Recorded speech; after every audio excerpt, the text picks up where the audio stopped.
High in the Andes, where thin air bites and clouds cling to ancient peaks, a marvel of human ambition still winds its way across impossible terrain, the vast road system of the Inca Empire. Picture this: over 24,000 miles of stone-paved paths, rope bridges swaying over dizzying gorges, and staircases carved straight into cliff faces. This wasn't just a network of roads. It was the beating heart of the largest empire the Americas had ever seen. But here's the mystery: why did the Incas pour such staggering effort into building it? Was it simply about moving armies and goods, or did these roads whisper secrets about power, faith, and the very soul of their civilization? The truth is far more fascinating than you might expect. These roads weren't just practical, they were sacred. Imagine messengers sprinting at breakneck speed across mountain passes, relaying orders from the emperor in days, not months. Picture processions of priests carrying offerings to sun-drenched temples, or villagers hauling tribute along paths that doubled as threads stitching together a patchwork of conquered lands. Every stone laid was a statement. The Incas didn't just build an empire, they wove a universe with Cusco at its center and these roads as the strands of destiny. So what hidden stories do these ancient trails hold? How did they turn a rugged landscape into a stage for conquest, worship, and control? From the military precision that kept rebellions in check to the spiritual journeys that connected Earth to the heavens, the Inca road system was a masterpiece of purpose. And today, we're retracing those steps, not just to admire their engineering, but to uncover the real intentions behind one of history's most enigmatic creations. This is more than a tale of stones and paths. It's a window into how an empire thought, dreamed, and ruled, ready to walk the road less understood. Let's begin. To understand the genius behind the Inca road system, we first need to step into their world, a realm where mountains were gods and emperors claimed descent from the sun. Picture a civilization that exploded from a single valley to dominate nearly the entire Andes in just under 100 years. By the 1500s, the Inca Empire stretched over 2,500 miles, from modern-day Colombia down to Chile, weaving together deserts, jungles, and some of the most unforgiving peaks on Earth.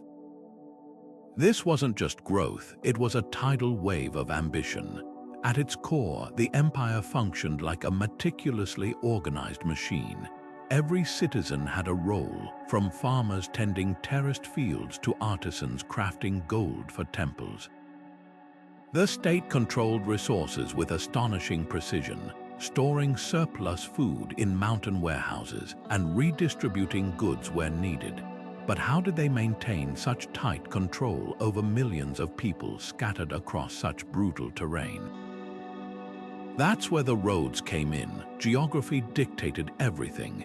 Unlike the flat, sprawling empires of Eurasia, the Incas ruled vertically, a realm where villages perched above the clouds and valleys plunged into mist. Traditional wheeled carts, impossible. Horses, non-existent. So they engineered solutions as audacious as the landscape itself.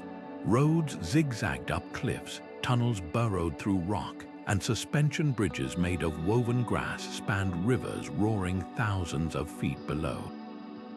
This wasn't just infrastructure, it was a rebellion against nature's limits. And here's what's truly remarkable: the roads weren't an afterthought.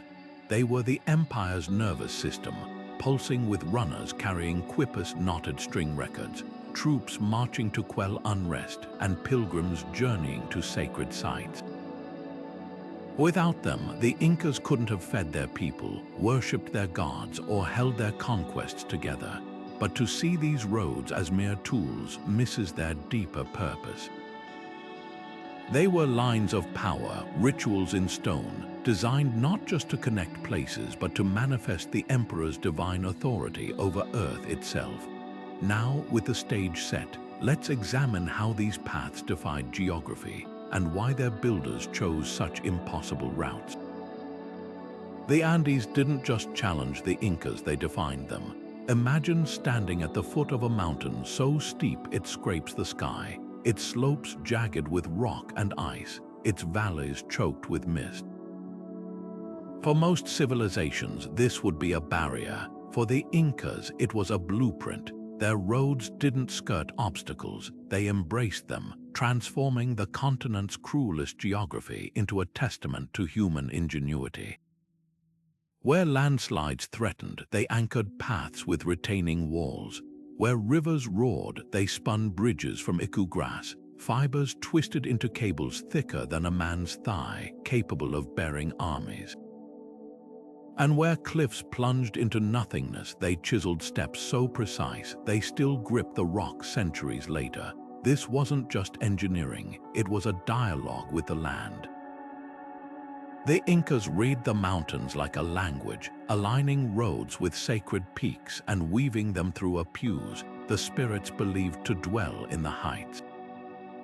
A straight path might seem efficient, but their routes often curved deliberately, avoiding sacred rocks or tracing the contours of a deity's myth. Even the materials whispered purpose, stones fitted without mortar, shifting with earthquakes rather than shattering, as if the roads themselves were alive. And then there were the bridges. Picture a span of swaying fibers, wide enough for a single file of llamas, dancing over a gorge so deep the river below looked like a thread. These weren't static structures but living things, rebuilt by communities each year in a ritual of renewal.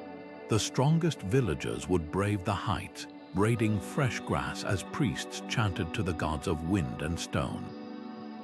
A bridge wasn't just a crossing, it was a covenant between people, land, and the divine.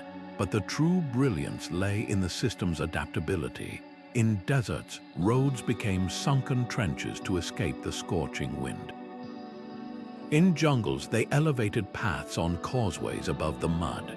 And in the high puna, where oxygen thinned, they placed Tambos way stations stocked with food, blankets, and Quipu knotted messages, so runners could relay imperial commands without pause.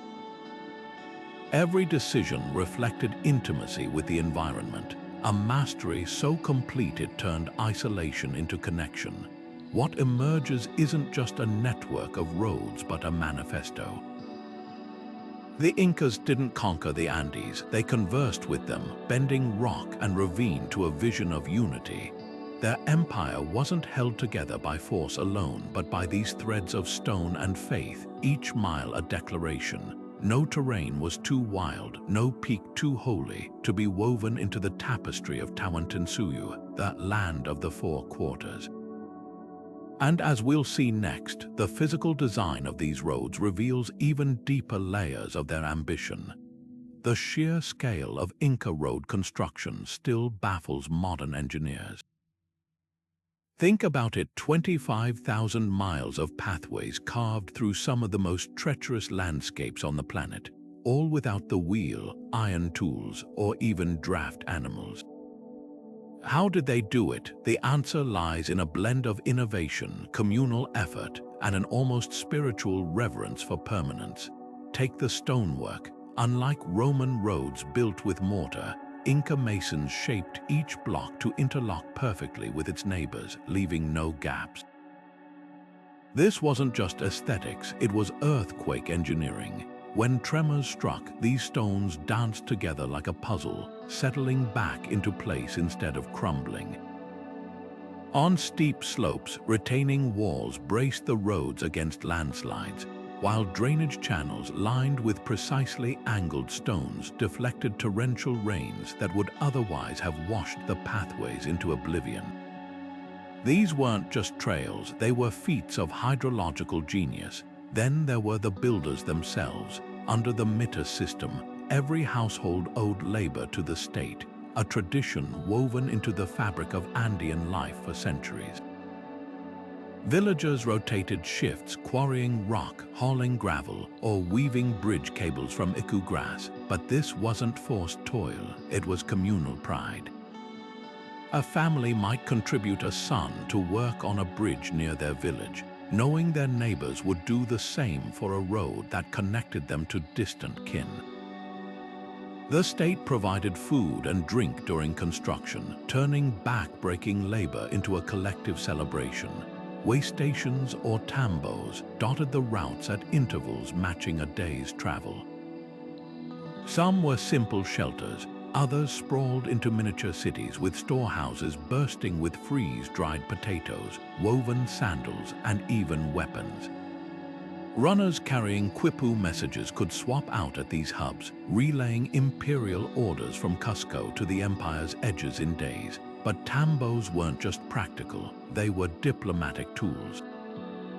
Conquered tribes were often tasked with maintaining them, binding them to the empire's rhythms while offering tangible benefits like access to trade goods. The road's width tells another story. While high mountain passes narrowed to single-file trails, key stretches flared to 24 feet, enough for 3 llamas abreast. This wasn't just for cargo, it allowed armies to march swiftly, yet the Incas rarely paved unnecessarily. A road surface, packed earth, cobblestones, or steps reflected its purpose and the terrain's demand. Every design choice whispered priorities: speed for messengers, stability for priests bearing sacred objects, intimidation for rebellious regions where the sight of an endless stone ribbon reminded locals of imperial reach. What emerges is a system so meticulously planned it feels almost modern. But here's the twist: these roads weren't just infrastructure. They were physical manifestations of Inca ideology, a belief that order, balance, and connection could tame even the wildest landscapes. And as we'll see next, that ideology had sharp teeth when it came to holding an empire together. If the Inca roads were the empire's veins, then its armies were the lifeblood pumping through them. Picture this: a rebellion erupts in a distant province, hundreds of miles from the capital. Within days, not weeks, 10,000 soldiers arrive, well-fed, well-armed, and seemingly unstoppable. How the road system turned geography into a weapon. While enemies struggled with narrow mountain trails, Inca troops marched on engineered highways, their sandals gripping stone steps cut into cliffs, their supplies replenished at tambos spaced like clockwork. This wasn't just mobility, it was psychological dominance. The sheer speed of their response sent a clear message: resistance was futile. At the heart of this machine were the Chasquis, the empire's elite runners. Trained from childhood, these athletes could relay messages over 150 miles in a single day, sprinting between way stations where fresh runners stood ready. Each carried a quipu, a knotted cord recording troop numbers, supply requests, or even warnings of unrest. Imagine a system so efficient, a command from Cusco could reach the farthest corners of the empire faster than a horse-mounted courier in medieval Europe.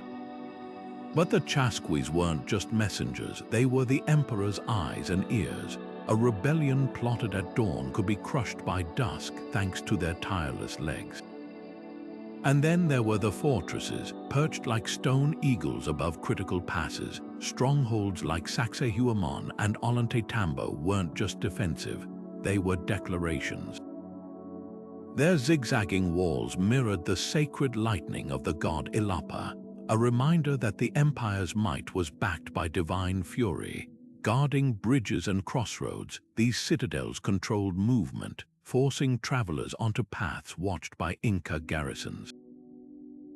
Conquered tribes learned quickly. Stepping off the road meant facing sheer drops or patrols armed with slings that could hurl stones with deadly precision. Yet reducing these roads to mere tools of control misses their cunning subtlety. Yes, they enabled conquest, but they also wove defeated peoples into the empire's fabric. Local leaders were often tasked with maintaining roads in their territory, a gesture of trust that also bound them to Cusco's authority. Rebellious villages might find their access to trade goods cut off by closed bridges, while loyal communities enjoyed the perks of imperial commerce. The roads didn't just move armies, they rewarded compliance and punished defiance without a single sword drawn. So were they primarily military tools. In part, yes, but as we'll see next, their economic power was equally transformative, turning isolated valleys into threads of a thriving, interconnected empire. While the Inca roads moved armies with terrifying efficiency, their true power lay in something far more subtle, the quiet hum of commerce. Imagine caravans of llamas, each animal carrying nearly 100 pounds of goods, plodding along high mountain passes. Their woolly backs bore not just sacks of potatoes and maize, but the very lifeblood of the empire. From the tropical lowlands came coca leaves, prized for rituals and medicinal teas. From the Pacific coast, dried fish and spondylus shells, glowing orange like captured sunsets, destined for temple offerings. And from the high Puna, alpaca wool so fine it felt like weaving with clouds. This wasn't just trade, it was a carefully choreographed dance of resources, orchestrated to sustain millions across one of Earth's most challenging environments. At the heart of this system lay the concept of reciprocity, a cornerstone of Andean culture. Conquered regions paid tribute not through coins but through labor and goods. A village in the fertile Sacred Valley might send maize to highland communities where crops couldn't grow, receiving freeze-dried potatoes in return. The state acted as both redistributor and safety net, stockpiling surplus in thousands of storehouses called kolkas. Built with ventilation shafts to prevent spoilage, these warehouses held enough food to feed entire regions during droughts or sieges. But here's the twist: the goods flowing along the roads weren't just practical, they were political. A village sending beautifully woven textiles to Cusco wasn't just paying taxes, it was affirming loyalty, weaving itself into the empire's fabric.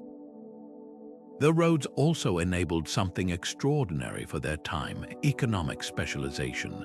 A farmer in the Andes could focus on growing quinoa at 12,000 feet, knowing the roads would bring tropical fruits from lower valleys. Artisans in one region perfected goldsmithing, while others became experts in pottery or textiles. This wasn't just efficiency, it created interdependence, making rebellion unthinkable. Cut off from the road network, a community would lose access to tools, medicine, and even marriage partners from distant clans. The empire didn't just control goods, it controlled needs. Yet to view these exchanges as purely economic misses their deeper resonance. Every load of goods carried spiritual weight. Coca leaves weren't just stimulants, they were offerings to mountain gods. Spondylus shells symbolized rain and fertility, their arrival timed to agricultural cycles. Even the llamas were sacred, their caravan routes mirroring celestial paths. The roads became arteries of both commerce and cosmology, where every transaction reinforced a worldview that blended material and divine realms. So were these highways primarily for trade. In part, yes, but their true genius lay in how they blurred the lines between market and temple, between tax collector and priest. The goods moving along them weren't just commodities, they were threads in a living tapestry of power, faith, and survival. And as we'll soon discover, that tapestry extended far beyond the material, into realms where roads became pathways for souls. To walk an Inca road was to walk a path of the gods. These stone ribbons didn't just connect cities, they traced sacred geographies, stitching together temples, shrines, and natural wonders into a living map of Inca cosmology. Take the Qhapaq, the royal road, which didn't just follow the easiest route but often deliberately aligned with the Milky Way, known to the Incas as Mayu, the celestial river. Imagine pilgrims traveling by night, their footsteps echoing below a sky where the road's earthly twin shimmered overhead, blurring the line between the human and divine. This wasn't coincidence, it was design. The Incas saw their empire as a reflection of the cosmos, and every curve of these roads reinforced that harmony. At key points along the routes, Apashita's cairns of stacked stones marked spots where travelers left offerings to the mountain spirits. A handful of coca leaves, a woven bracelet, or a whispered prayer, each gesture acknowledged the land's sacredness. Even the act of building these roads was ritualized. Before laying a single stone, priests performed sacrifices, burying shells, precious metals, or even children as Qhapaq offerings to sanctify the path. These weren't mere construction projects, they were acts of communion with the earth itself. The destinations reveal even more. Machu Picchu, perched between peaks and clouds, wasn't just a royal retreat. It was a pilgrimage site where the elite could commune with the sun god in Thai. The road leading there wasn't the most efficient route, but the most spiritually charged, winding past sacred springs and shrines where travelers purified themselves before arrival. Similarly, Cusco's streets radiated outward like sunbeams, each leading to a huaca, or holy site, forming a sacred web that bound the city to the landscape. Festivals turned these roads into rivers of devotion.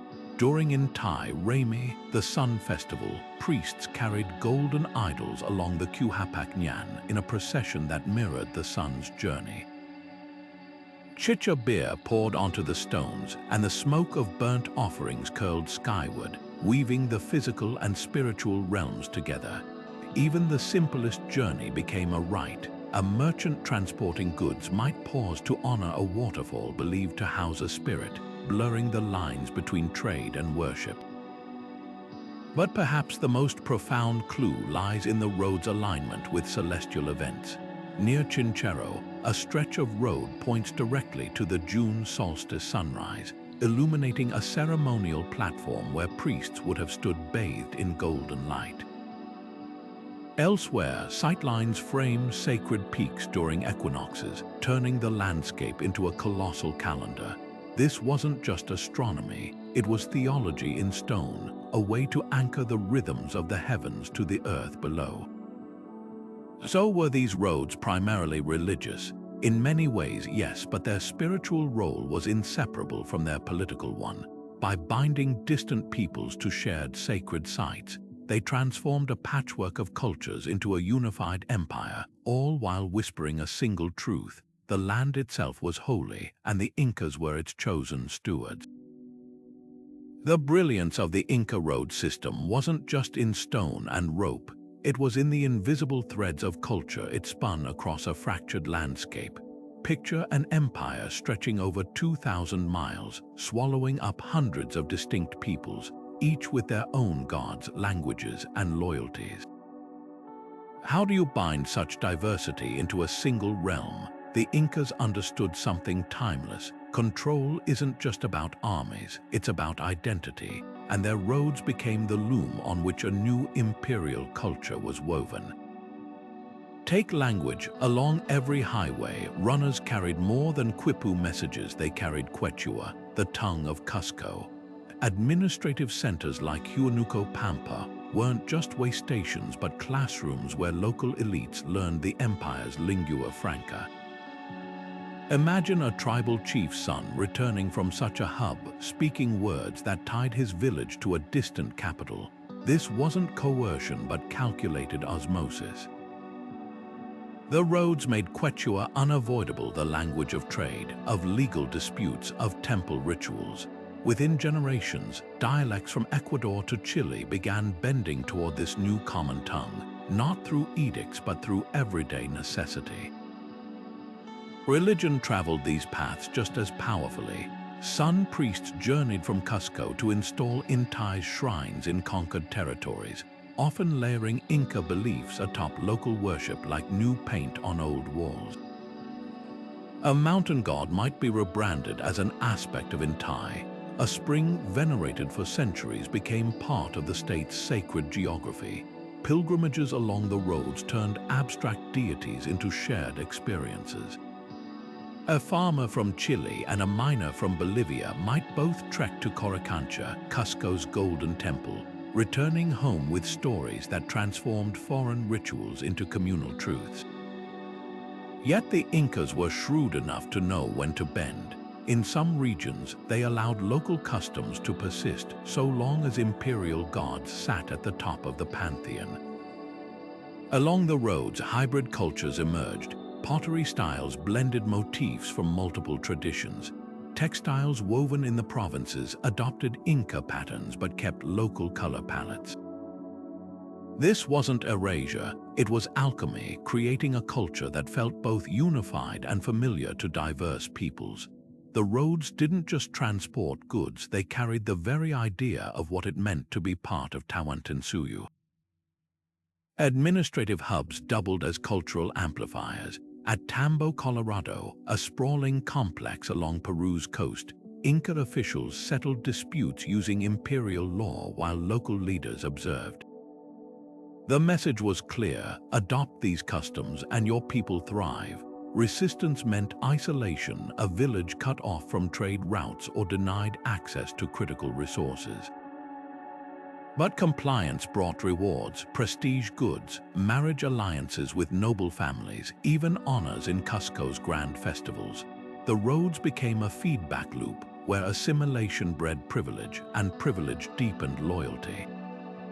So was this cultural engineering the system's true masterpiece? In many ways, yes. The stones and cables were merely tools for a grander vision. An empire where a child in Ecuador and an elder in Argentina could kneel to the same sun, speak the same tongue, and see themselves as threads in the same cosmic tapestry. But like all human designs, it had vulnerabilities. When foreign boots finally trampled these sacred paths, the empire didn't just collapse, it unraveled, revealing how fragile unity can be when stretched too thin. The arrival of Spanish conquistadors in the 1500s turned the Inca roads from lifelines into lethal vulnerabilities. Imagine Francisco Pizarro's forces, foreigners in clanking armor, mounted on animals the Incas had never seen, marching along those pristine highways with brutal efficiency. What took the Incas generations to build became a weapon against them within months. The Spanish didn't just admire the roads, they reverse-engineered their purpose. Where Chasquis had carried orders, now Spanish horsemen galloped with demands for surrender. Where Tambos once stocked food for imperial runners, they became supply depots for invading troops. The very infrastructure designed to unify an empire now accelerated its dismantling. Disease raced ahead of the conquerors like a shadow. Smallpox, carried unwittingly by the newcomers, tore through populations with no immunity, killing perhaps 90% of the Inca people in some regions. Villages that once thrived along the roads became ghost towns, their storehouses plundered, their guardians too weak to resist. The Spanish exploited this chaos, seizing key bridges and passes with startling speed. In one brutal example, they captured the sacred suspension bridge at Cusco's entrance, cutting off the city's lifeline and strangling its resistance. The roads, once arteries of abundance, now funneled starvation and despair. Yet the greatest irony lay in how the conquerors misunderstood what they'd inherited. To the Spanish, these were mere paths valuable for moving gold and suppressing revolts, but nothing more. They paved over sacred apashitas with Christian crosses, oblivious to the spiritual maps they were erasing. Sections of the roads fell into disrepair as colonial priorities shifted toward mining and coastal ports. Without the Mita labor system to maintain them, retaining walls crumbled, tunnels collapsed, and grass bridges rotted away. The Spanish kept using the roads but lost the wisdom that sustained them. Still, fragments endured. Remote mountain stretches, far from colonial hubs, remained intact, preserved by indigenous communities who still walked them in secret. Some paths became pilgrimage routes, repurposed for Catholic festivals but echoing their old rhythms. Even today, farmers in the Andes follow these ancient trails, their footsteps tracing grooves worn deep by generations. The roads refused to vanish completely because they were never just stone and rope. They were ideas etched into the land, and ideas are harder to erase than cobblestones. So could they have outlasted the empire under different circumstances? Perhaps. Had disease not ravaged the population, or had the Incas encountered invaders without horses and steel, their roads might have evolved rather than collapsed.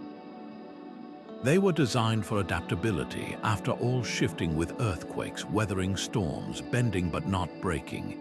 In another world, they might have carried trade into a new age, bridging cultures instead of falling silent.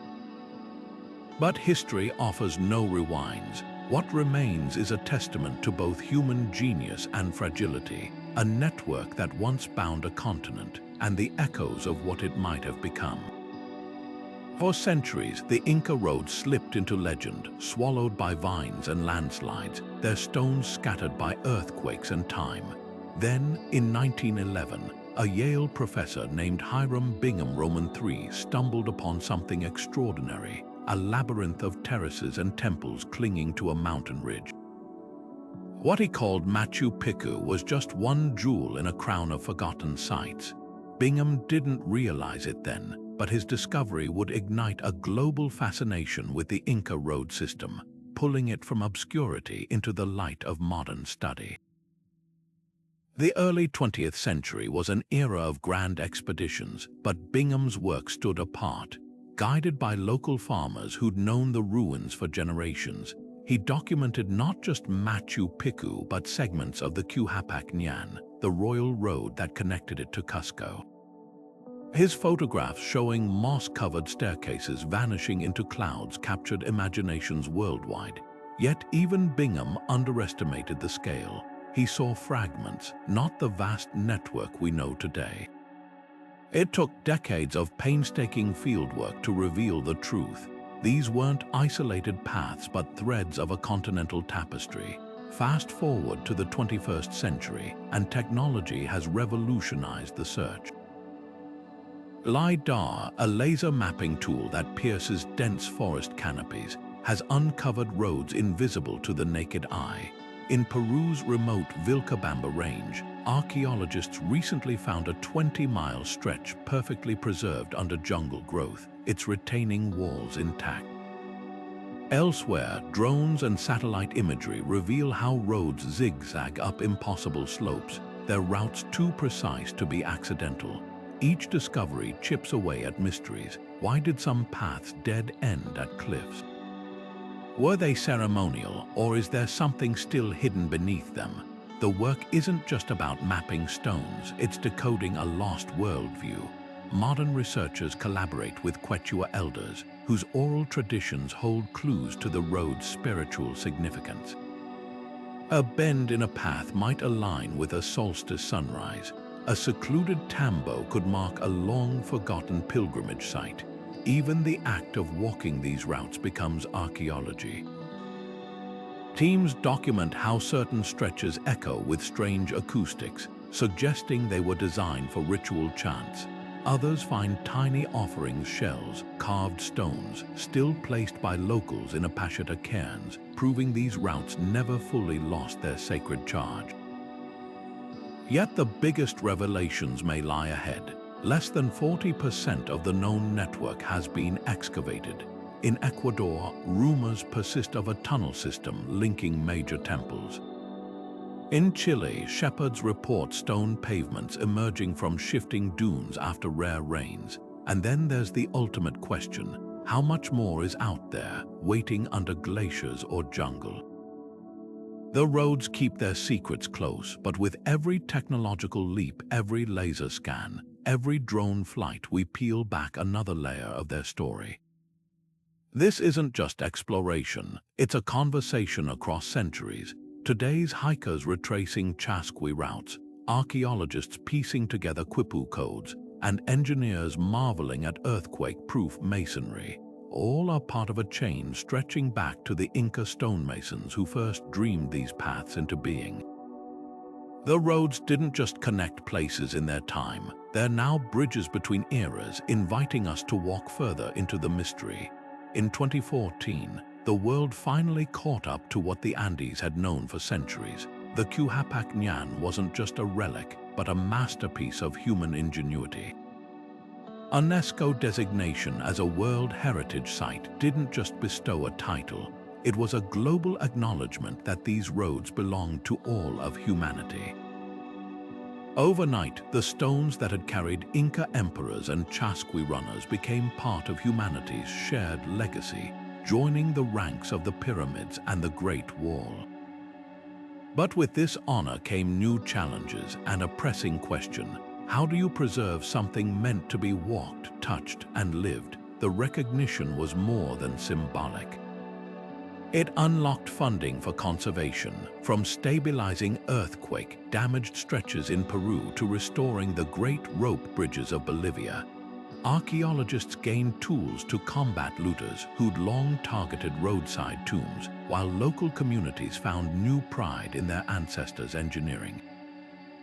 Yet the spotlight also brought crowds. Tourists now hike the Inca Trail to Machu Picchu by the thousands, their footsteps wearing down 600-year-old staircases.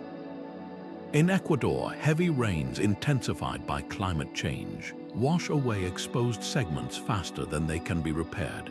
The roads, built to endure empires, now face threats their creators never imagined.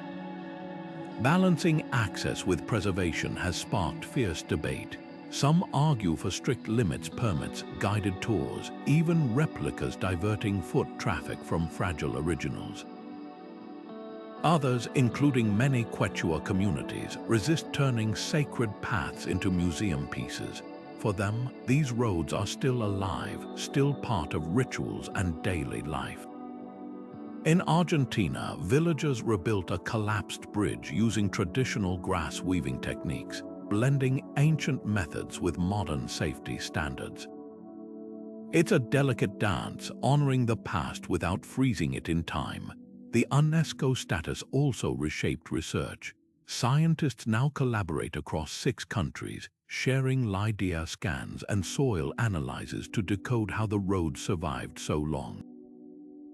Their discoveries are rewriting history, like the revelation that some paths were deliberately designed to channel water away during storms, or that certain curves align with constellations invisible to the naked eye. Each finding peels back another layer, revealing how the Incas didn't just build roads, they engineered resilience into every stone. But perhaps the most profound lesson lies in the road's adaptability. They weren't static monuments but evolving tools, reshaped by each generation that used them. Today, that spirit lives on. In Colombia, farmers use restored segments to transport crops, just as their ancestors did. In Cusco, students trek the Qhapaq as part of history classes, their backpacks slung where once Quipu carrying runners sprinted. The roads remind us that preservation isn't about locking away the past, it's about keeping it walking forward, one stone at a time. The Inca roads stand as a silent rebuke to modern arrogance, proof that technology isn't just about gears and steel, but about vision. Consider this. They built an empire-spanning highway system without wheels, without iron, even without written language. Yet their stone pathways still cling to mountainsides 6 centuries later, while many of our asphalt roads crumble after decades. The secret wasn't just engineering, it was philosophy. Where we see infrastructure as separate from culture, the Incas wove roads into the fabric of belief, making every bridge a prayer and every staircase a covenant with the earth. Take their approach to durability. Modern engineers spend billions reinforcing concrete against earthquakes, yet Inca masonry, stones perfectly fitted without mortar, dances with tremors, settling back into place like a sleeping giant shifting in its bed. Their secret, humility. Instead of forcing nature to conform, they designed with it, studying how rocks weathered storms and mimicking those patterns. Today, scientists at Japan's earthquake research centers study these very techniques, asking whether ancient wisdom might fortify modern cities. Then there's the lesson of interconnectedness. The Incas never built a road just to move goods. It had to serve armies, yes, but also pilgrims, messengers, and even the gods themselves. A single stretch might curve to avoid a sacred spring, then widen near a tambo to host festivals. Compare that to our highways, where efficiency trumps all else, carving sterile lines through communities. Some forward-thinking urban planners are now challenging this model. Barcelona's Superblocks initiative, for example, merges transit corridors with green spaces and social hubs, an echo of the Inca belief that movement should nourish more than just commerce. But perhaps their most radical innovation was maintenance as ritual. Where we grudgingly patch potholes, the Incas celebrated bridge repairs as sacred events, with whole villages gathering to weave fresh grass cables while priests chanted. This transformed drudgery into pride, ensuring care endured across generations. Modern Japan's road priests, civil engineers who perform Shinto ceremonies before construction, are rediscovering this psychological power, blending tradition with asphalt to foster deeper stewardship. The roads also expose our narrow definitions of progress. We assume wheels signify advancement, yet the Incas thrived without them, crafting a logistics network rivaling Rome's using llamas and human backs. Their success forces us to ask, is technology about gadgets or about solving problems within your means? In African nations today, cargo bikes and pedestrian corridors often outmove gridlocked trucks in cities, proving that sometimes backward methods are brilliantly adapted to local realities. Ultimately, these stones whisper a provocative truth. Great infrastructure isn't just about getting somewhere. It's about who you become along the way. The Incas didn't just move goods and troops, they moved minds, stitching disparate peoples into a shared identity. As climate change forces us to rethink our own brittle systems, their model offers more than nostalgia, it offers a compass. Not for replicating their world, but for reclaiming something we've lost: the understanding that every path we build is a contract with the future, written not just in stone, but in the values we pave into it. Walk down any modern freeway and you'll see echoes of the Inca roads, not in stone but in purpose. Today's highways, fiber optic cables, and shipping lanes form the veins of our global society, just as the Qhapaq once bound the Andes together. Yet the differences are striking. Where our concrete ribbons rely on fossil fuels and machinery, the Incas built theirs with human hands and renewable grass cables. Where our systems prioritize speed above all, theirs wove together practicality and sacred meaning. This isn't just a comparison of materials, it's a clash of philosophies. Take maintenance. Modern infrastructure crumbles without constant repairs, potholes multiplying, bridges rusting, budgets ballooning. The Incas, though, embedded upkeep into culture. Villagers didn't groan at repairing bridges. They celebrated it, weaving fresh iku grass in rituals that tied labor to divinity. Their roads adapted to earthquakes by design, while ours fracture under tremors they were engineered to withstand. The lesson: sustainability isn't just about materials, it's about weaving care into the fabric of society. Security tells another story. Today, we fret over cyber attacks on power grids and piracy along trade routes.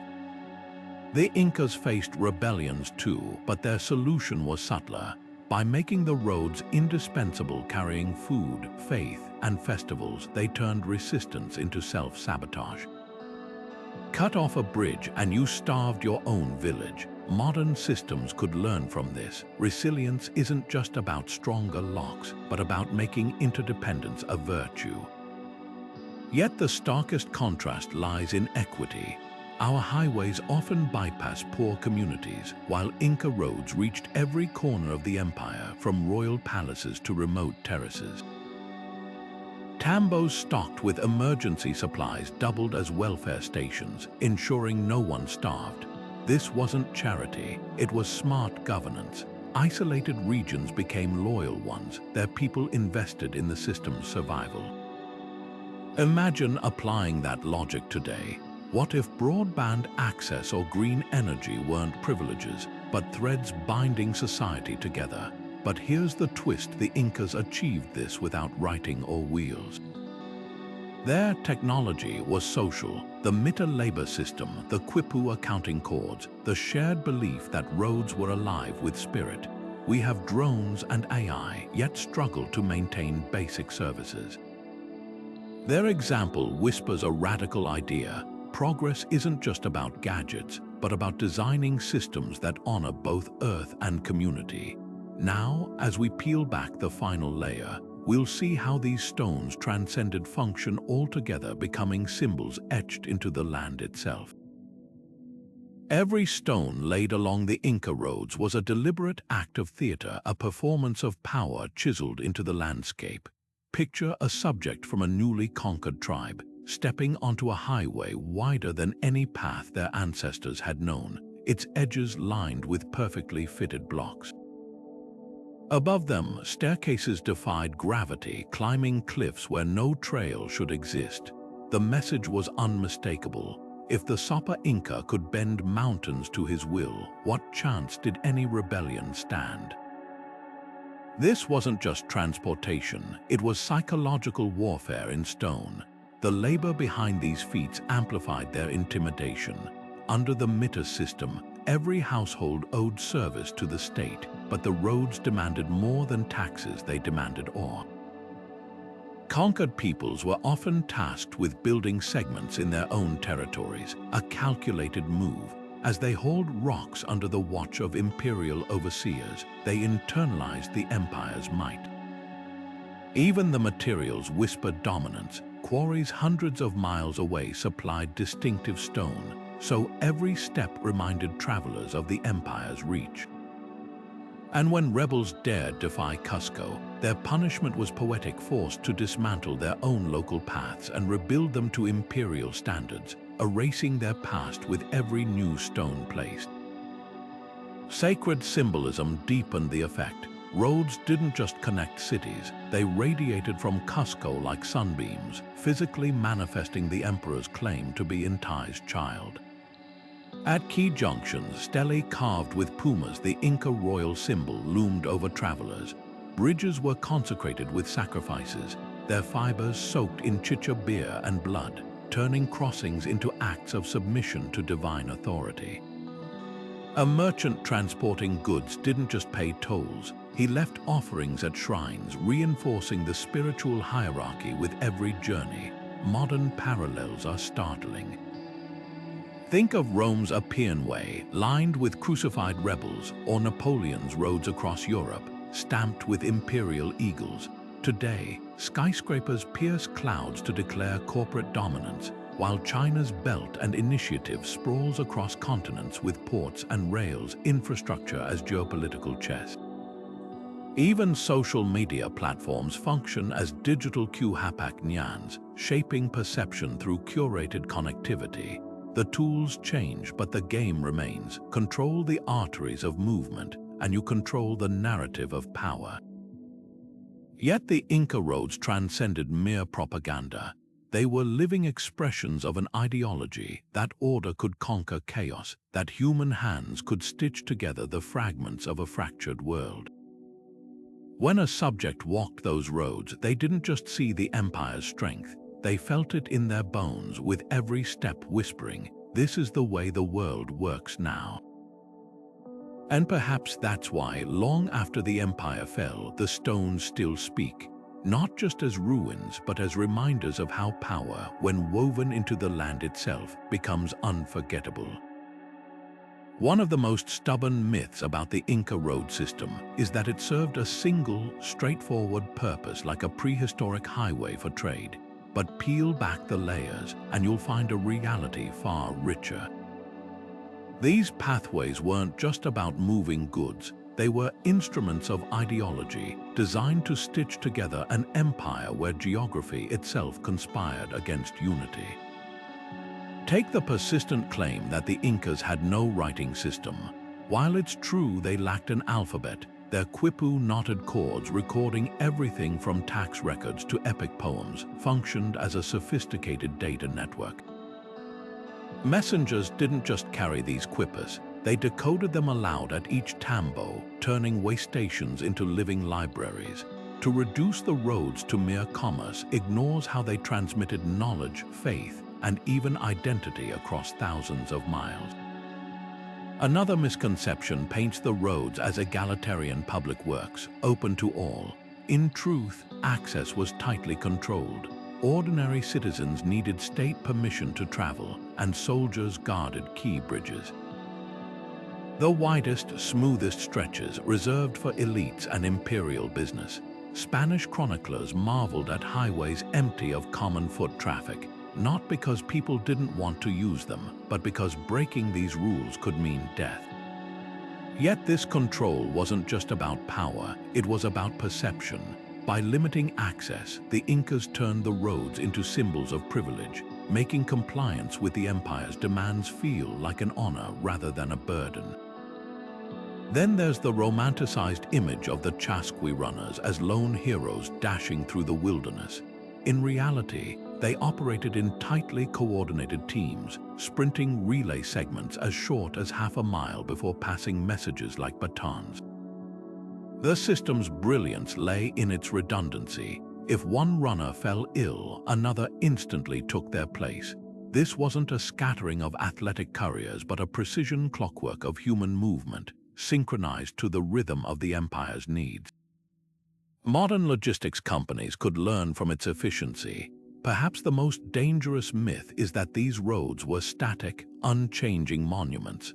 Archaeology reveals constant adaptation. Paths rerouted after landslides, bridges rebuilt with improved techniques, tambos expanded as populations grew. The Incas didn't just construct a network, they curated it, tweaking their masterpiece to meet shifting political and environmental demands. A road abandoned here might signal a rebellion suppressed. A new shrine there could mark the absorption of a local deity into the imperial pantheon. Every stone carried a story of negotiation between human ambition and the land's unyielding will. So why do these simplifications persist? Partly because ruins speak in fragments, and we fill the gaps with assumptions. But also because complexity challenges us. It's easier to imagine the roads as ancient trade routes than to grapple with their role as tools of psychological control, spiritual conduits, and living records of a lost world.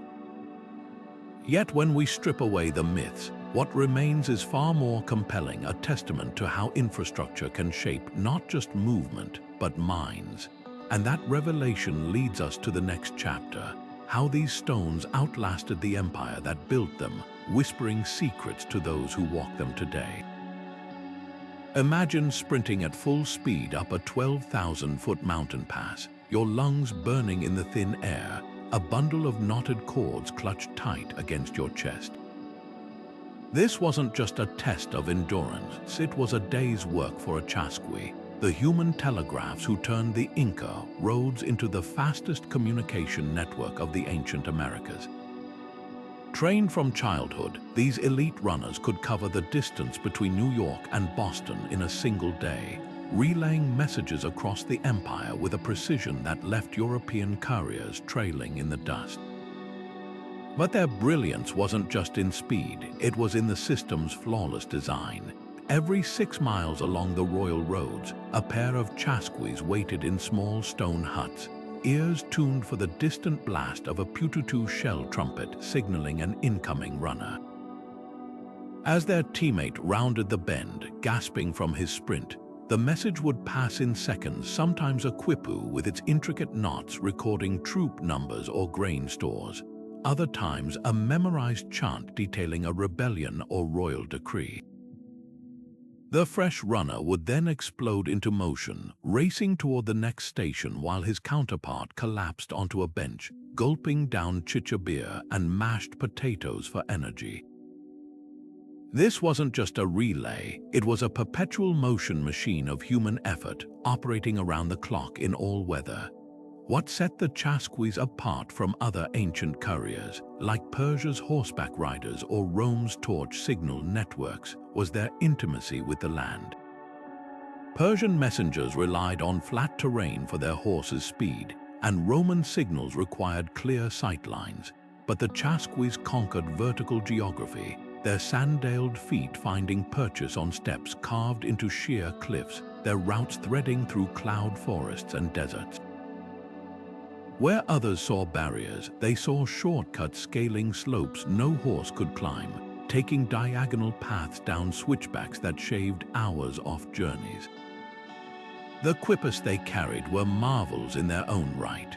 More than simple accounting tools, these knotted cords could record everything from tax obligations to epic poetry. Some scholars believe the colors and twists functioned like a binary code, capable of conveying complex narratives when read aloud by trained interpreters. A single Chasqui might sprint through the night with a quipu that held the fate of a distant province, its knots silently counting the days until reinforcements arrived or the precise amount of silver owed to the Sun Temple. Yet the system's real genius lay in its redundancy. If a runner fell ill, his backup at the station would take over without missing a beat. If landslides blocked a path, messengers knew alternate routes like the backs of their hands. Even the Spanish conquistadors, with their horses and steel swords, marveled at how Inca commands outpaced their own movements. When Pizarro captured the Emperor Atahualpa in Cajamarca, news reached Cusco faster than his troops could march, a testament to the Chasquis' enduring speed. But to reduce these runners to mere couriers misses their cultural weight. Chasquis weren't just employees, they were living symbols of the empire's reach, their breathless journeys proving no place was too remote for Cusco's will.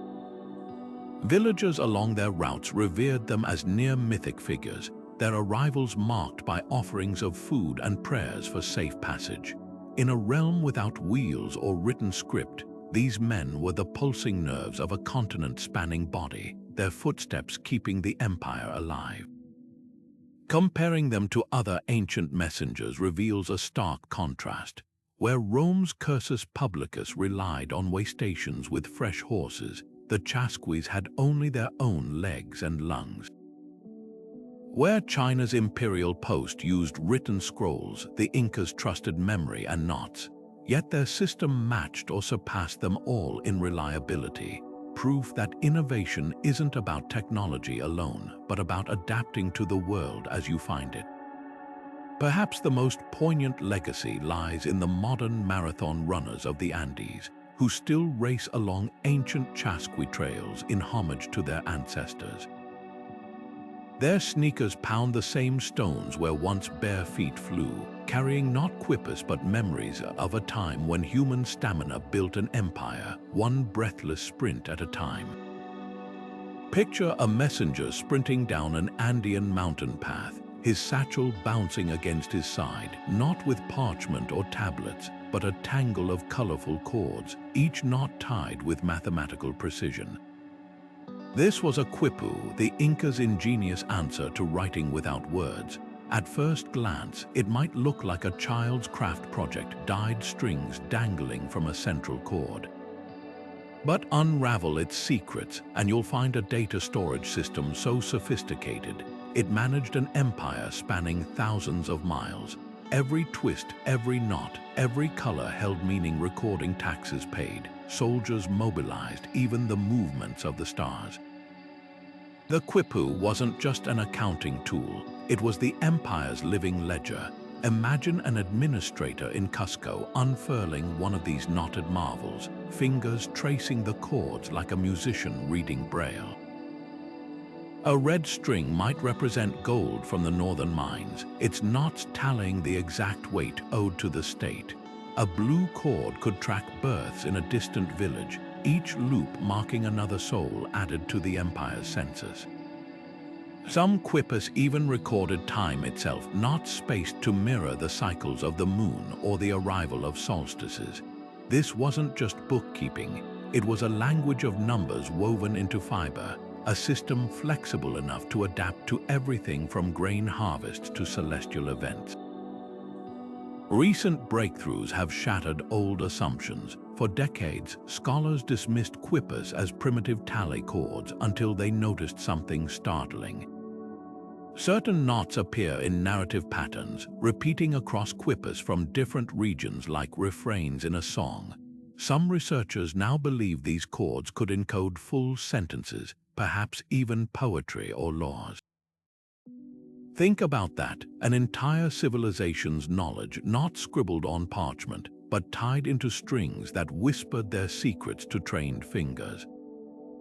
The Spanish burned thousands as pagan artifacts, but the few surviving examples hint at a lost intellectual tradition as nuanced as any written script. Now tie this back to the roads. Quipus didn't exist in isolation, they thrived because of the Chasqui runners who carried them. A single messenger might sprint from the coast to the highlands with a quipu recording fish stocks, its knots warning of shortages before hunger could spark rebellion. At way stations, administrators would copy these knots onto fresh cords, creating duplicate records as fail-safes against loss or tampering. The roads became data highways, pulsing with information that kept the empire balanced. Lose a quipu in battle, another runner was already racing from the nearest tambo with a backup. The system's elegance lay in its simplicity. No ink to smudge, no tablets to shatter, just durable fibers that could survive rain, altitude, even time itself. And because reading them required specialized training, quipus acted as a natural encryption. A rebel might steal one, but without a Qhapaq, the trained knot readers who guarded their secrets like priests, those cords were just tangled yarn. This wasn't just record-keeping, it was power consolidated through knowledge, its keys held by a loyal few. Yet the greatest testament to the quipu's genius is how it outlasted the empire. Long after the Spanish conquest, Andean communities kept using them in secret, hiding knotted records of births and deaths from colonial tax collectors. Even today, elders in remote villages sometimes untie old quipus, their fingers still fluent in this tactile language. That endurance speaks volumes. The roads may have crumbled, but the knots endured, silent witnesses to a system that turned threads into thoughts and thoughts into an empire. So where does this leave us? On the brink of rediscovery, less than 1,000 quipus survive, but each one is a Rosetta Stone waiting to be decoded. As linguists and mathematicians collaborate with Quechua descendants, we're piecing together a puzzle that could rewrite history, proving that writing isn't just about marks on a page, but about the human impulse to make the ephemeral permanent. And that revelation leads us to the next chapter, how all these systems, roads, runners, and knots combine to create something far greater than the sum of their parts. Tambos were far more than just pit stops. They were the beating hearts of the Inca road system, pulsing with life at precise intervals along every major route. Picture a lonely stretch of high-altitude trail where the wind howls like a forgotten spirit. Just as exhaustion sets in, a low stone building appears around the bend, smoke curling from its chimney. Inside, travelers find warmth, roasted maize, and fresh sandals woven by local villagers. This was no accident. The Incas spaced tambos exactly one day's walk apart, about 12 to 15 miles, matching the distance a laden llama caravan or a weary Chasqui runner could cover before needing rest. But their design wasn't just about distance, it was about control. Each tambo's location was a calculated chess move in the empire's grand strategy. Step inside one of these way stations, and you discover a microcosm of Inca efficiency. Storerooms bulged with freeze-dried potatoes and jerky that could last for years, while ceramic jars held chicha beer brewed from fermented maize. Some even had separate quarters for nobility, their walls lined with tapestries to block the mountain cold. Yet the real genius lay in their adaptability. In the deserts of coastal Peru, Tambos had deep wells and shaded courtyards. In the freezing Puna, they featured snug sleeping platforms heated by subterranean ducts. This wasn't cookie-cutter construction, it was infrastructure tailored to the land's harsh whispers. Archaeologists have uncovered tambos that evolved into something far grander. Take Hatun Zoxa along the Royal Road in central Peru. What began as a simple shelter grew into a sprawling complex with administrative buildings, silver workshops, and even a sun temple. Conquered tribes were often tasked with maintaining tambos in their territories, a clever gambit. By contributing labor and supplies, locals became invested in the system's success. A village that might resent imperial taxes would still defend their tambo fiercely, knowing its stores could mean survival during droughts. The Incas didn't just build rest stops, they built loyalty through shared necessity. The hospitality practiced here wasn't mere kindness, it was protocol. Spanish chronicles describe how officials arriving at a tambo would present carved wooden tokens, entitling them to specific rations based on rank. A general might receive fresh fruit and a private chamber, while a lowly porter got boiled grains and a spot by the fire. Even this hierarchy served a purpose. It reinforced the empire's order while ensuring no resource was wasted. Modern logistics experts still study this model, marveling at how the Incas balanced generosity with ruthless pragmatism, but tambos held spiritual weight too. Many doubled as shrines, their courtyards dotted with carved stones where travelers left coca leaf offerings for safe passage. Some housed local Qhapaq's sacred objects believed to hold supernatural power, effectively merging imperial infrastructure with regional beliefs. A merchant from the coast might pray to a seashell idol at one tambo, then honor a mountain god's fetish at the next, knitting diverse faiths into the empire's spiritual fabric. What emerges is a revelation. These way stations weren't just logistical hubs but cultural crucibles. They were where the empire's promises became tangible, where a subject could touch the state's benevolence in the form of warm blankets and full bellies. That's why rebellions often began with tambos burning. To destroy one wasn't just sabotage, it was a rejection of everything it symbolized, yet the system's resilience was proven time and again. Even after conquest, many tambos endured, repurposed by Spanish colonizers who grasped their strategic value but missed their deeper genius that true power doesn't just move armies and goods. It moves hearts.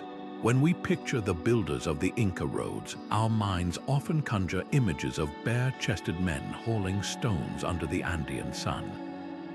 But scratch beneath that surface, and you'll find another force shaping these pathways: women, whose labor and ingenuity were woven into every fiber of the empire's infrastructure. Take the swaying grass bridges that spanned deadly gorges. While men might have anchored the heavy cables, it was often women who harvested the iku grass, twisting the fibers into ropes with hands calloused from years of practice. These weren't just helpers, they were master craftswomen, their knowledge of tension and weave passed down through generations like a sacred trust. A single misstep in their work could send a bridge plunging into the rapids below, so their role wasn't just vital, it was a matter of life and death.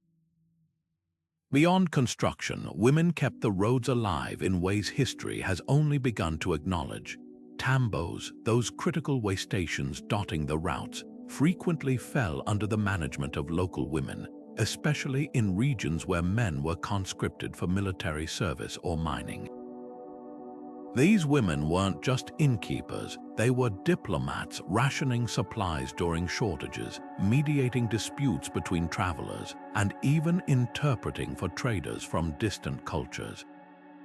Spanish accounts mention a woman named Qhapaq, who supervised a tambo near Cusco, her authority so respected that imperial inspectors deferred to her judgments on storage quotas. Her story hints at a broader truth. The roads didn't just move goods, they created spaces where women could wield unexpected influence. Trade along these routes also relied on women's expertise. While men dominated long-distance caravans, local markets, the lifeblood of everyday commerce, were often women's domain. They bartered pottery, textiles, and coca leaves at roadside stalls, their networks forming a shadow economy that fed into the imperial system. Some even specialized in currency conversion, swapping coastal seashells for highland wool at rates they negotiated themselves.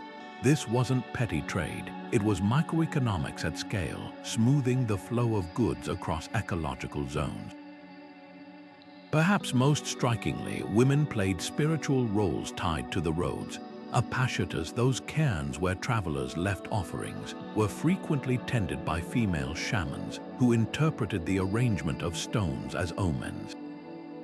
At certain shrines, only women could perform rituals to appease the female earth spirits believed to guard mountain passes. Even the act of weaving bridge cables held sacred significance, with patterns mimicking the skirts of mountain goddesses. The roads then weren't just physical pathways but threads in a cultural tapestry women helped weave. So why have these stories been buried? Partly because Spanish chroniclers, blinded by their own patriarchal norms, rarely noted women's contributions unless forced to. But archaeology is rewriting that narrative. Excavations at Tambos reveal spindle whorls and weaving tools alongside administrative quipus, suggesting women worked side by side with record keepers. Grave sites near bridges sometimes hold female remains with arm bones deformed from years of rope, making a silent testament to their labor. These finds challenge the old trope of the Inca roads as a masculine project, revealing instead a system sustained by both genders, each with roles as interlocked as the stones in their walls. What emerges is a revelation. Infrastructure isn't just about who lifts the heaviest rocks, but who ensures the system breathes. Women didn't just support the roads, they gave them rhythm, feeding their travelers, blessing their journeys, and in quiet ways steering the empire's fate. And that realization leads us to an even deeper question. If we've underestimated their role here, what other truths about the Inca world still lie hidden in plain sight? The Inca roads didn't slash through the Andes, they danced with them, bending around sacred boulders, tracing the curves of rivers, and climbing slopes at angles so gentle, even today's engineers marvel. Where modern highways blast through mountainsides, the Incas worked with the land's natural rhythms, their paths snaking along ridgelines to avoid triggering landslides. This wasn't just practicality, it was reverence etched into stone. Every switchback followed the land's existing fractures. Every retaining wall was designed to channel rainwater away from fragile soil. In Peru's Colca Canyon, roads cling to cliffs like delicate embroidery, their foundations bolstered by terraces that double as agricultural steps, a dual-purpose design that prevented erosion while feeding waystation crews. The Incas understood something we're only now relearning. True infrastructure doesn't conquer nature, it collaborates with it. Compare this to modern road building, where bulldozers flatten hills and concrete smothers watersheds.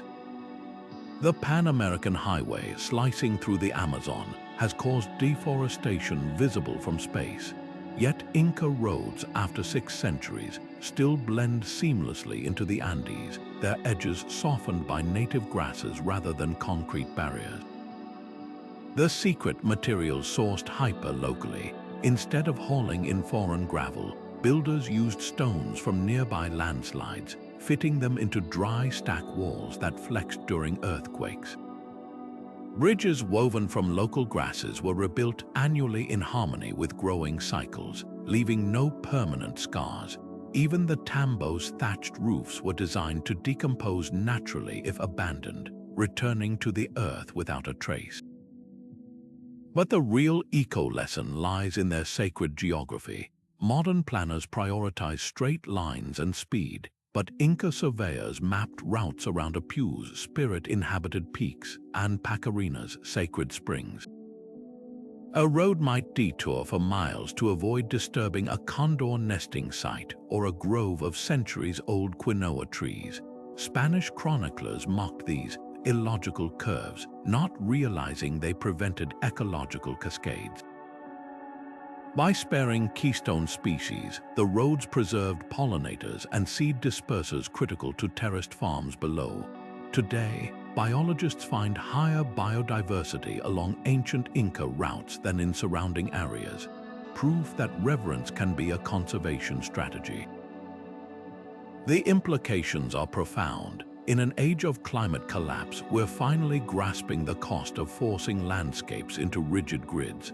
The Netherlands now builds living dikes seeded with muscles that strengthen over time, echoing Inca techniques. Japan's forest highways incorporate tree root tunnels to protect old-growth networks. Even Bolivia's new cable car system, soaring above La Paz without disturbing the urban fabric below, feels distinctly Inca in spirit. Their roads whisper a radical truth. Sustainability isn't just about materials, it's about seeing the land as a partner, not an obstacle. Yet the Incas took this further still. Their roads weren't just eco-friendly, they were living rituals, their very maintenance a dialogue with the earth. When workers repaired a landslide-damaged section, they first buried offerings to the mountain, apologizing for the disturbance. Bridge rebuilds coincided with lunar cycles, aligning labor with natural rhythms. This wasn't superstition, it was systems thinking encoded in ceremony. By making environmental stewardship sacred, they ensured each generation internalized its urgency. What emerges is more than ancient engineering, it's a philosophy. The roads weren't just transport routes but physical prayers, their every stone saying, "We are part of this place, not its masters." As glaciers melt and soils erode, that message feels less like history and more like prophecy. Perhaps the true purpose of these paths wasn't just to connect an empire, but to show us how to walk lightly on a trembling earth. High in the thin air of the Andes, where the Milky Way blazes brighter than any city light, the Inca roads do something extraordinary. They point to the stars. Stretches of these ancient pathways don't just follow the lay of the land. They trace the heavens above, aligning with solstices, equinoxes, and constellations with uncanny precision. Take the road to Chinchero, for example. At dawn on the June solstice, the rising sun pours like liquid gold down its entire length, illuminating a ceremonial platform where priests once stood bathed in celestial fire. This wasn't accidental. The Incas didn't just build roads, they wove the cosmos into the very fabric of their empire.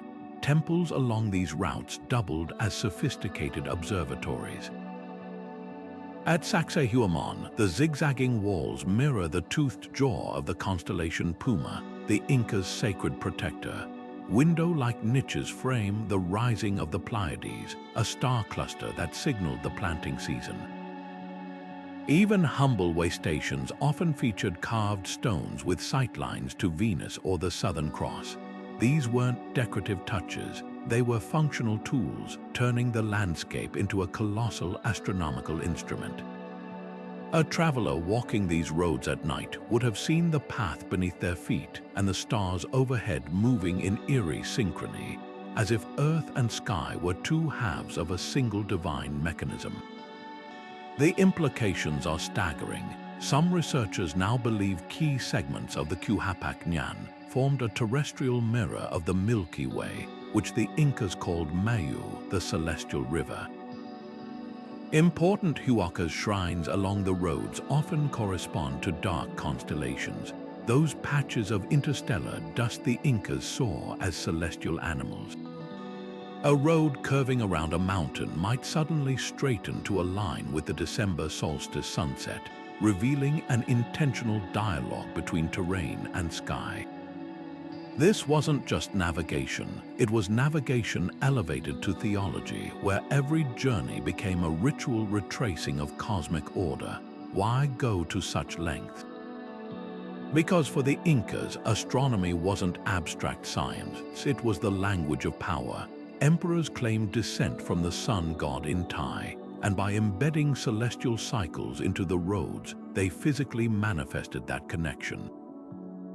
When a subject walked a solstice-aligned path, they weren't just moving from place to place, they were enacting the emperor's divine mandate, stepping in time with the universe itself.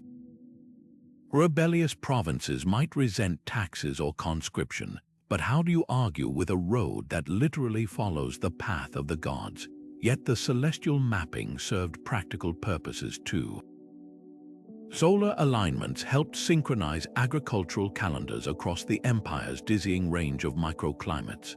A priest in Ecuador and a farmer in Bolivia could both plant potatoes when the sun hit a specific marker on their local stretch of road, ensuring food security despite the Andes' erratic weather. The roads became a connective tissue not just of space, but of time, a shared rhythm beating across thousands of miles.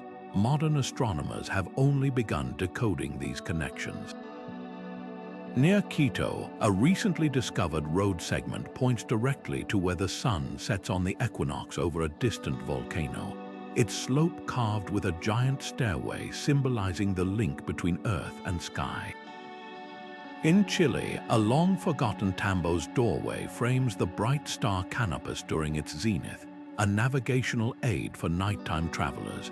Each revelation hints at a system far more sophisticated than we once imagined, one where roads didn't just cross geography, but bridged the human and celestial realms. So were these pathways a giant star map? In many ways, yes, but their purpose transcended even that. They were a living scripture written in stone and light, a way to anchor human lives to the eternal cycles of the cosmos.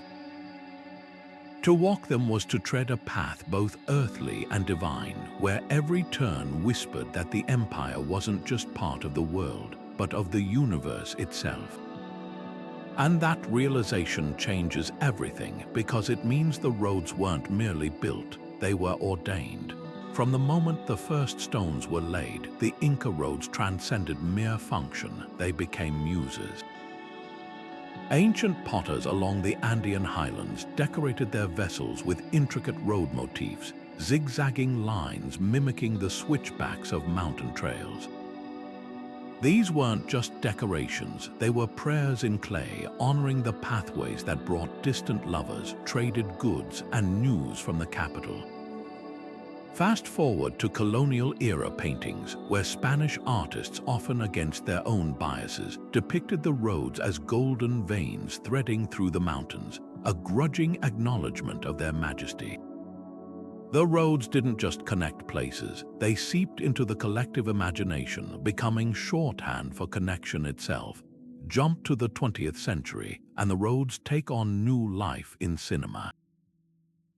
The iconic final scene of the Motorcycle Diaries shows a young Che Guevara gazing at Machu Picchu, the camera panning along the ancient trail that led him there, a visual metaphor for self-discovery.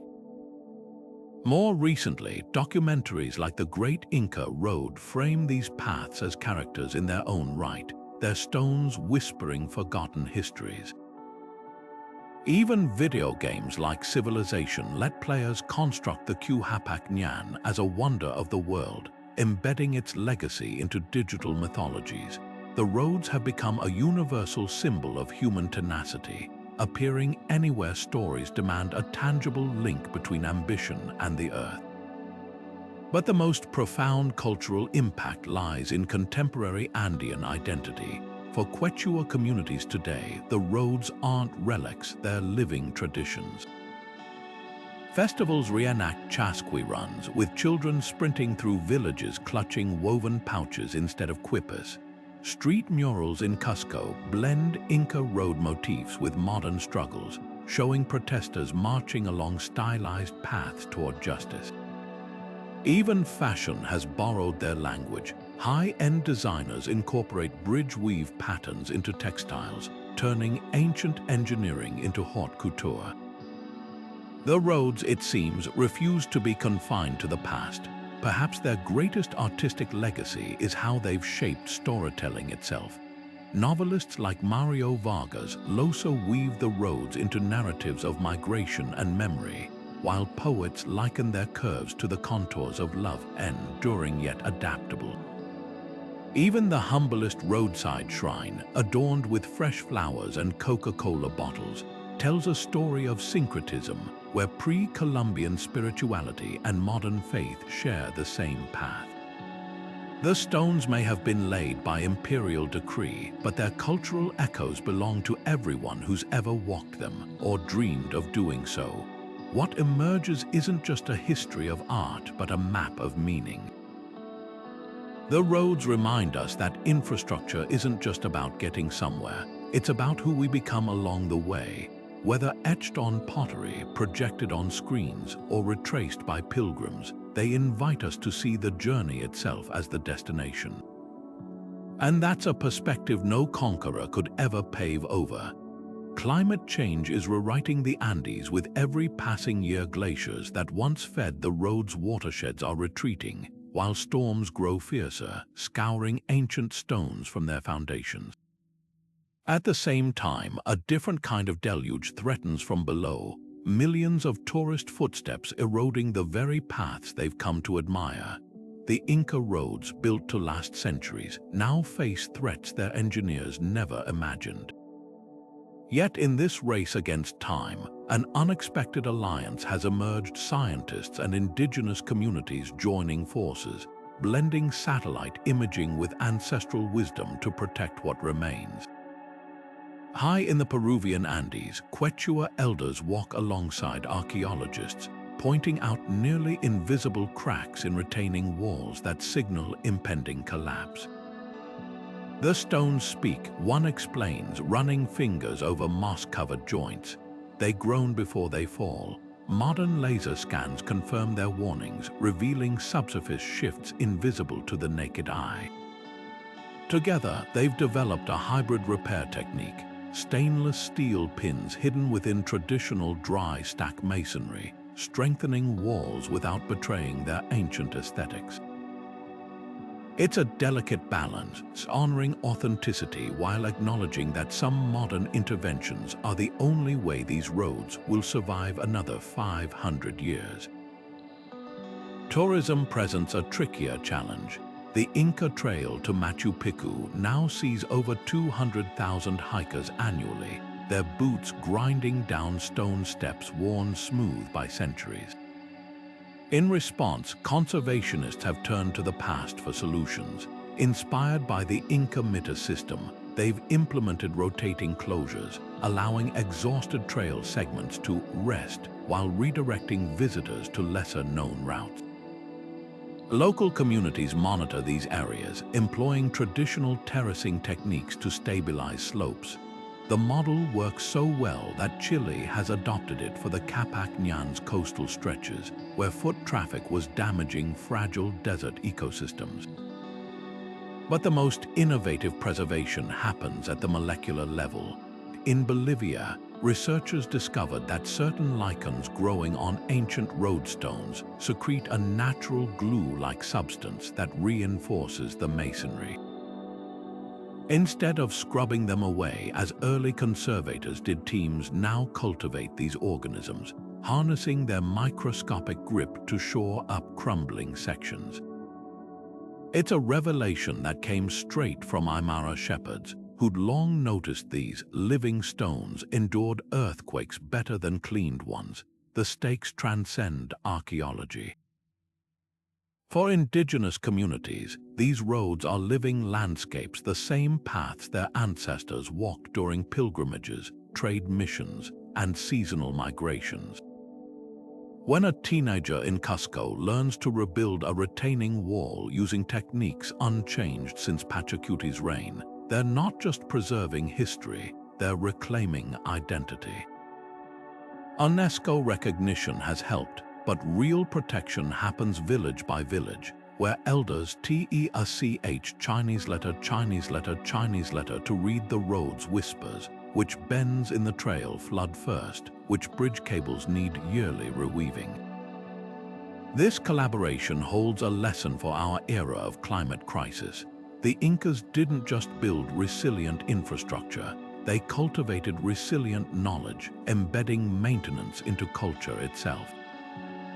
Today's engineers could learn much from how tambos were stocked with spare materials or how bridges were ritually renewed each dry season.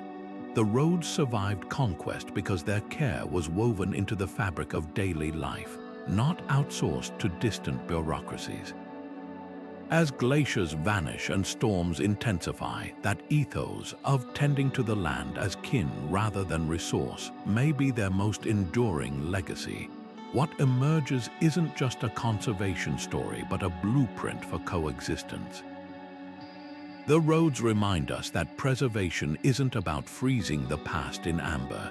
It's about keeping its wisdom walking forward, one repaired stone, one taught tradition at a time. And as we'll see next, that wisdom is now inspiring solutions far beyond the Andes, from Nepal's earthquake recovery to Scandinavia's sustainable tourism models, proving that some paths only grow wider with time. For the Quechua farmers tending potato fields along the ancient highways, these stone pathways are not relics locked in history books, they are the arteries of daily life. Each morning, a shepherd guiding his llamas to high pastures walks the same routes his ancestors carved 6 centuries ago, his footsteps tracing grooves worn deep by generations. During festivals like Inti Raymi, entire villages still process along these roads, their bright woolen mantles mirroring the vibrant textiles once carried by Inca messengers. The roads breathe, change, and endure because they remain woven into the rhythms of Andean existence, not as museum pieces, but as living threads connecting past and present. Oral histories passed down through generations reveal dimensions of the roads no archaeological report can capture. An elder in Qhapaq recounts how certain bends in the trail align with the flight paths of sacred condors, marking places where travelers should pause to leave coca leaf offerings. Another in Chinchero describes hidden springs along the routes, once maintained by Inca engineers and still tended by local women who clear debris to keep the water flowing. These stories transform sterile maps into living landscapes, where every curve holds memory and meaning. When a landslide buried a segment near Ollantaytambo in 2019, it was village elders who directed researchers to a forgotten bypass mentioned in their grandparents' tales, a detour used during droughts that saved months of reconstruction.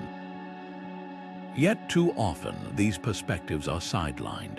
Academic papers might reduce the roads to engineering feats, while tourism promotions package them as scenic backdrops for Instagram posts.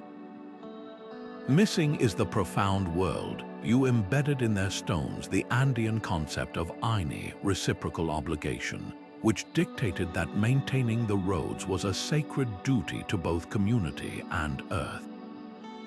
Modern conservation projects are beginning to bridge this gap. In Ecuador, archaeologists now train with Qhapaq's local wisdom keepers to document lunar cycles that dictate optimal times for repairs. In Peru, schoolchildren interview elders about trail markers disguised as natural rock formations, blending oral tradition with GPS mapping. The question isn't just how to preserve the roads, but who gets to define their significance.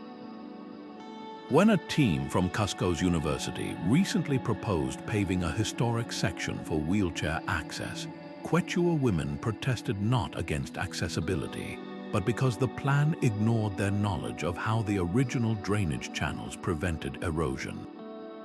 The compromise, synthetic ramps that mimic the porousness of Inca stonework, designed collaboratively with local masons. Such partnerships reveal a truth. Indigenous stewardship isn't about nostalgia, it's about adapting ancient genius to modern needs. What emerges is a vision far richer than textbook narratives. These roads aren't frozen in time, they're classrooms where geologists learn from grandmothers, where satellite images are cross-checked against star lore, where the past isn't studied but conversed with. To walk them today is to tread a path that still vibrates with stories, if we're willing to listen. And in that listening, we might just rediscover something the Incas knew intimately. That true connection isn't just about reaching a destination, but honoring every step that brought us there.